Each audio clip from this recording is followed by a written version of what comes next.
Okay, today we're gonna discuss the topic about emergency in nutrition. Okay, in this video also I'm gonna address few questions regarding this topic. There are 3 questions I will answer through this video. First question is that how to deliver nutritional support services to people affected by humanitarian disaster. So as you know, humanitarian disaster can be in many forms, like conflict that occur in third world countries like Syria, Yemen, Palestine, Myanmar, and that kind of crisis is called humanitarian disaster. And natural disaster like tsunami, earthquake, flood, that also can be categorized under the category of humanitarian disaster, which means disaster that affects humanity. Okay, so the nutrition for these people that are affected by humanitarian disaster, there are few agencies that can help these people like UN, United Nations, UNICEF, WHO, and these are the world's biggest NGO that help people who need help. Then there are few steps that can we discuss on how to deliver nutrition support services to those people affected by disaster. First is that we have to target what the most vulnerable group. The most vulnerable group refers to women and children, because these two groups are the most affected to this disaster. Next, the main task of this organization is to prevent death from starvation, disease, and also to reduce the rate of malnutrition among those people that affected by humanitarian disaster. Then there is another task force called Global Nutrition Cluster. Their purpose is to safeguard and improve the nutritional status during emergency affected population. So the step that I mentioned is in delivering nutritional support services is by planning a ration. So during an emergency, the agency will make and planning how to distribute food accordingly to these people. And at initial level, 2100 kilocal per day is allocated for each person. Then the energy requirement will be adjusted according to few factors, which are for temperature. When there is a decrease in the temperature, then we will increase the energy requirement. Health of the population, if the population is extremely in poor condition, so we need to increase 100 or 200 to 200 kilocal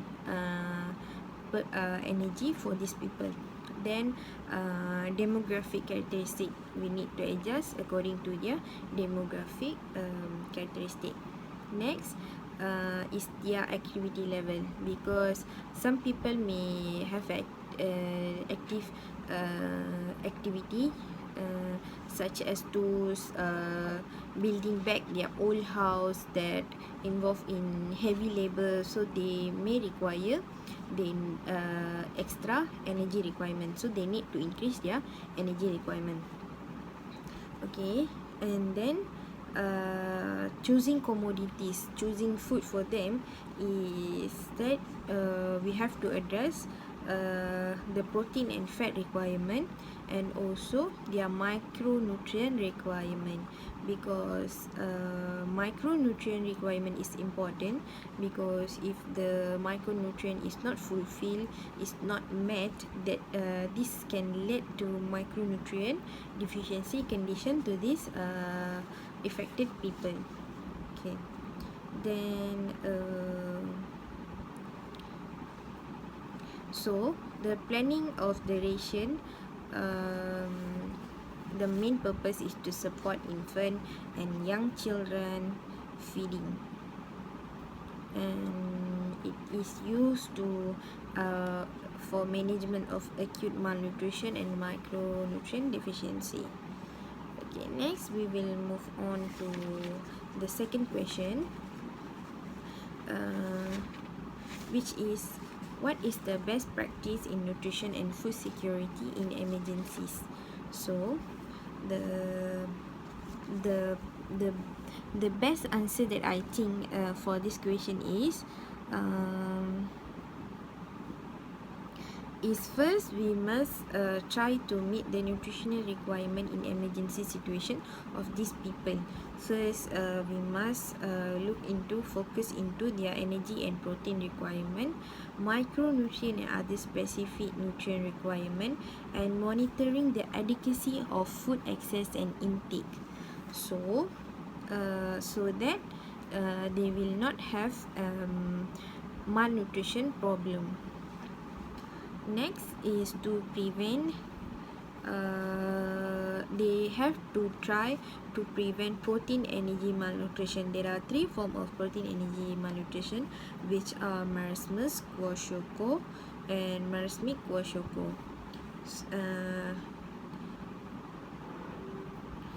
Then also the next focus is that to prevent micronutrient deficiencies such as iron deficiency and anemia, iodine deficiency, vitamin A deficiency.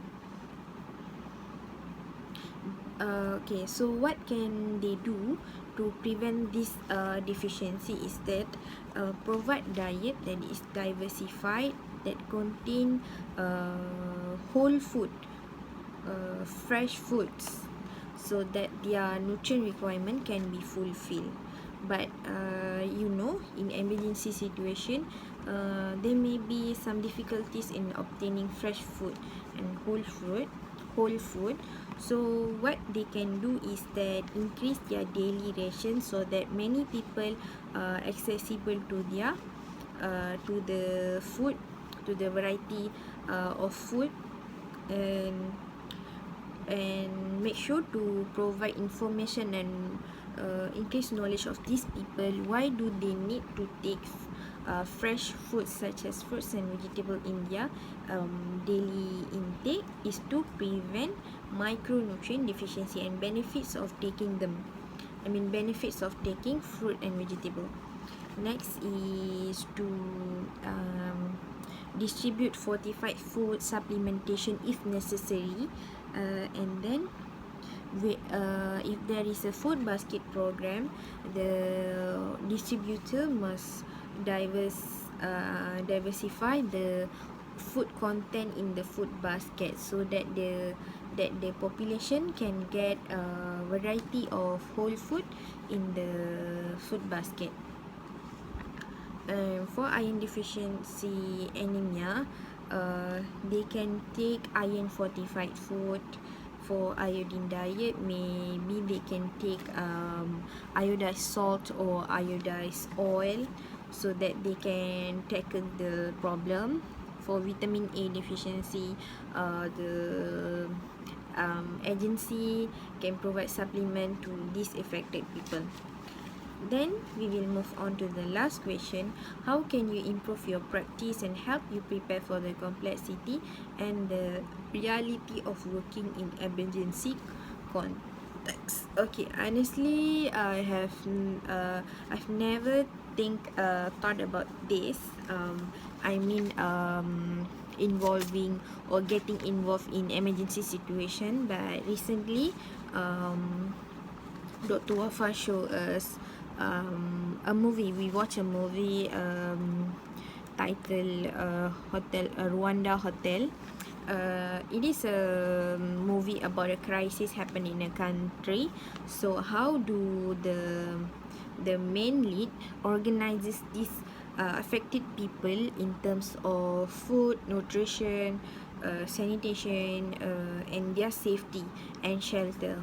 So our focus is that how we improve And based on this picture, I get a few rough idea that I can line. In whatever situation, in emergency situation, we need to be creative. We need to have a critical and analytical thinking so that we can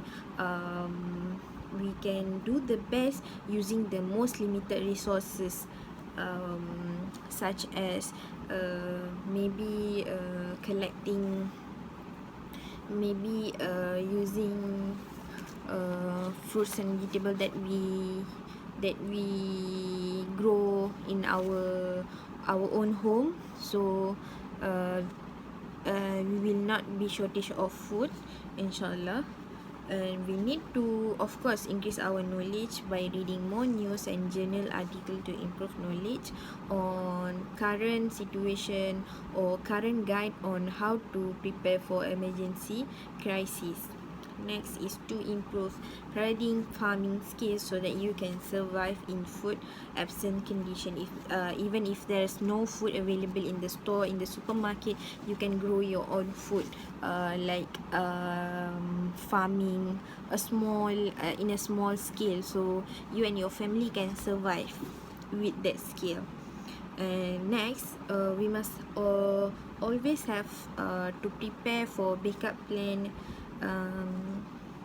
so that to avoid panic during emergency situation. And my idea is that we can set up a food bank, or maybe it's not like a food bank, it's more like a food deposit bank.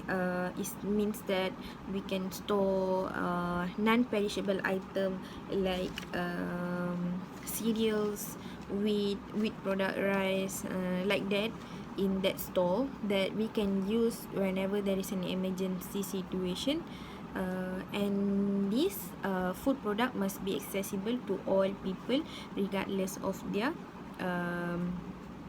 economy, demography, characteristic.